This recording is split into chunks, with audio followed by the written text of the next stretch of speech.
Hi guys, Archie Luxury talking watches. And today I wanted to, before I start, like, subscribe, tell your friends, like and subscribe. And don't forget, look in the description for 10 ways you can help me on YouTube. It includes Patreon sponsorship.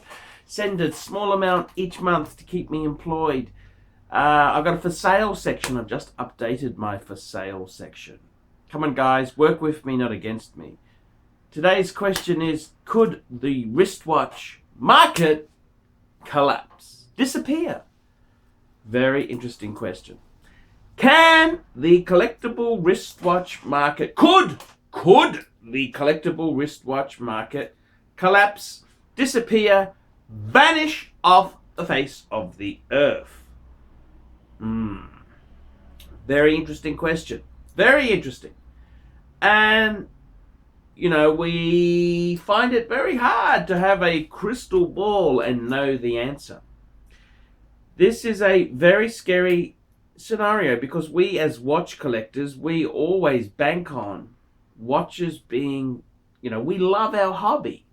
I mean, let's face it, if the big makers stopped making watches, pumping millions into advertising and activities, it would really kill the mojo. Now, the question is, could the market collapse? Could it evaporate? And the answer is, of course it can. I mean, let's be completely honest. I mean, smartphones. Everyone carries a smartphone. This thing here is killing the wristwatch market. It's killing the camera market.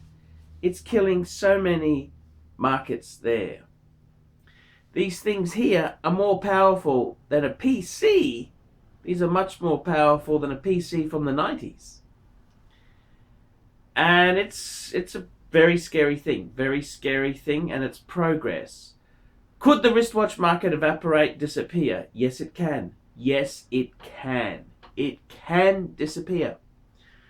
Look, one of the things that has astounded me is the fact that antique furniture, that market has really collapsed. Yes, it's true. Quality antique pieces still are not free. But if you look at the buy and sell of that market, so popular in the 80s and 90s, it's not there anymore like it once was. I know an antique dealer who, he was an auctioneer who bought and sold a bit of antiques. That was kind of his hobby. And he's bought expensive antiques in London auctions, brought them to Australia, expensive, and he's selling them now less, half of what he paid in London.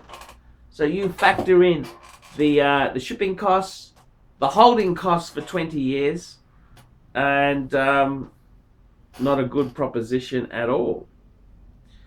So many collectibles that were hot have really gone really soft. The fine china market, Royal Albert, Royal Doulton, you know the brands, Wedgwood, all those really expensive pieces are no longer really wanted or lusted after in today's society. Your grandmother may have wanted a beautiful dinner set. People today, they're not craving it as much. In fact, I bought a Royal Albert Country Roses set, made in England. I bought this 10 years ago, over 10 years ago, for $650. I thought this is safe, good buying. I listed it for sale on a few websites. Not even an offer. Not even an offer, because the consumer who really love that thing, they're dying. Those elderly people, they're no longer, they're dying. So their children don't have that interest in that quality type of thing. So can this whole market collapse? Can it collapse? And that they will still have some value, but it's proving very hard to shift. Very, very hard to shift. Could wristwatches go the same way? And the answer is, of course. Of course it can. Yes, it really can go the same way. There is nothing... Wristwatches aren't some sacred cow. They could tank. They can tank. I mean, let's have a look at it. What happens with wristwatches is we've got people who in their prime. Who is the prime consumer? And the answer is, it's people.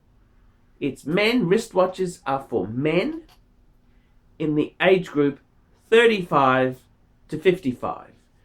Because, let's be completely honest, before your 30s, you're too busy partying, going out. You're not really saving for a wristwatch. Then you get to your 30s and you get married, you graduate from university, you're paying back your student loans, you're frantically then trying to establish your career, you're buying a new automobile, you are having babies, and paying mortgages and starting to pay private school fees. Very fun. This is very fun life we live in. So it's only when once we start to get a hold of all these expenses, then we can start collecting and buying something we love. So a lot of men folk don't really get into watches until their mid to late 30s. Then they're starting to think, well, what can I have? They're no longer starry-eyed for Panami. No longer starry-eyed for Panami, thinking, I'd really like a nice watch. And they remember, these are men in their 40s now who, this is pre-internet, pre-smartphone, they remember watches, the Bond movies. They remember, cool things. They remember American Psycho, that novel Bret Easton Ellis wrote. They remember these things and think, I'd like a good watch. And this is what happens. So they're kind of in their peak. So the thing is, the generations, when they were young and peppy, this was the pre-internet, pre-smartphone days. Wristwatches had some value. The children coming through now, what's the answer there? And society changes. Let's look at it. I mean, I remember a friend of mine had an Asprey cigarette case. And you think, wow, he's got class. He's got an Asprey cigarette case. Now, the cigarettes have changed in size. And smoking is not really what it used to be. I mean, you look at the Peter Stuyvesant commercial, your international passport to smoking pleasure. Yes, it's not in, you understand? You may have smoked in your early 20s, but you gave up that weed very quickly. So society's needs have changed. Wristwatches are similar too. Wristwatches, you look at wristwatches from the 30s and 40s, very small. Even up until the 80s there, they were very, very small critters. And the reality is, the children who are coming in now to watches may not. The kids who are growing up, internet, smartphones, do they really desire a watch? They want an Apple Watch. Do they want a mechanical watch? And that's the thing. Within a generation or two or three, they can be completely out of fashion. It's a bit like pocket watches. Pocket watches, every gentleman needed a pocket watch. Wow, World War I, then it changed to wristwatches. That's right, before World War I, only pansies, dandies would wear a wristwatch. It was unmanly. So wristwatches are the result of World War One, being in the trenches. You're carrying a rifle and a fucking shovel. You can just look at your wrist and see the time. Necessity. So pocket watches now, nowhere near as collectible as wristwatches.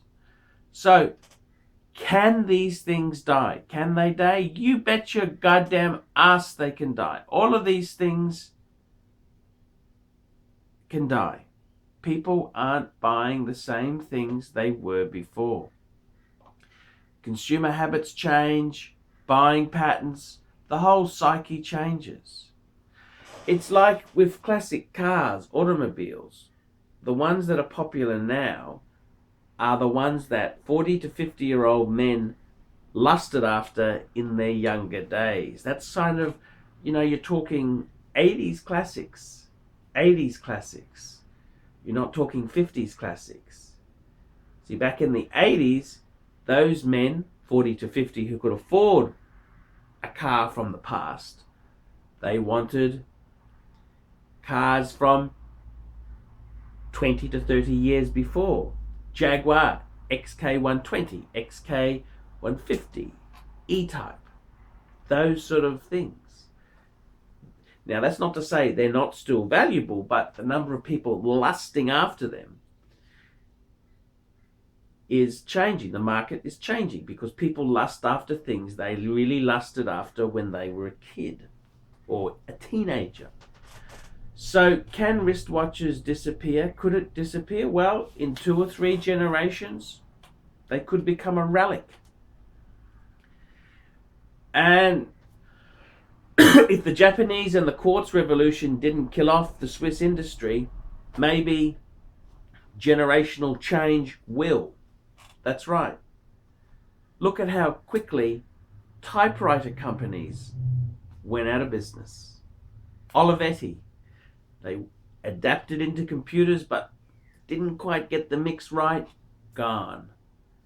Adler. You've got many great typewriter companies who, IBM, famous for their heavy duty office equipment.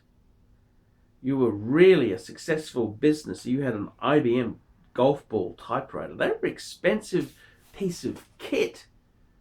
They were expensive. And this is the whole thing. Will wristwatches disappear? Hard to tell. But in 2 or 3 generations, it could be all over Red Rover. Could be all over Red Rover in 50 years' time. Obviously, we may not need to worry about it. Someone like me, 50 years, I may be alive if I change my diet, exercise. Who knows? Can watches die? Of course they can. It's like so many collectible antiques. So many things today have been readjusted. I used to collect Hornby vintage tin trains, clockwork trains, O-gauge. The kids of today don't remember that stuff.